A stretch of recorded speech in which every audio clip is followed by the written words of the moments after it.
নমস্কার বন্ধুরা, ফিরে এসেছে একটা ছোট ভিডিও বার্তা নিয়ে। আমি ডক্টর প্রবীর বাসু। যারা আমায় চেনেন না, আপনি নিশ্চয়ই যদি আমার ভিডিওটি দেখছেন হঠাৎ করে, তাহলে আমার চ্যানেলটা সাবস্ক্রাইব করবেন। দেখবেন ছোট ছোট পুরুষ মানুষদের বিভিন্ন রকম প্রবলেম নিয়ে আমি ছোট ছোট ভিডিও বার্তা করি সাধারণত।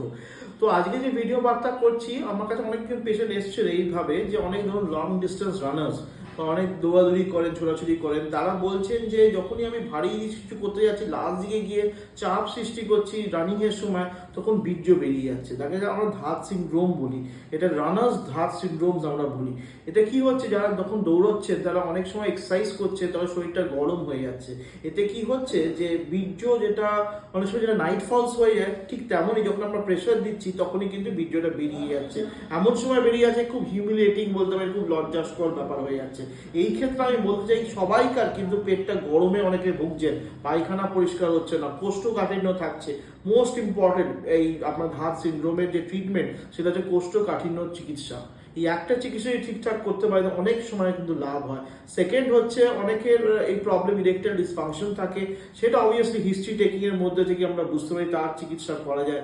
কিন্তু দেখবেন আলটিমেটলি যত ওষুধই দেন না দেন, যদি শরীরটা ঠান্ডা রাখতে পারেন। এবং আরেকটা ব্যাপার খুব ইম্পর্টেন্ট, যদি নর্মাল সেক্সুয়াল আউটলেট, এবং নর্মাল সেক্সুয়াল আউটলেট কি, এটা নিয়ে অনেকেই হয়তো আমার সাথে বিতর্কে আসতে পারেন।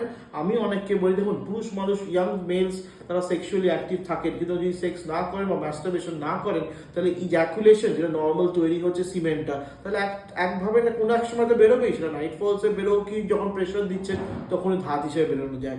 অনেক জিনিস এর মধ্যে আছে, যদি আপনারা চান নিশ্চয়ই একটা বড় একটা ভিডিও করতে পারি।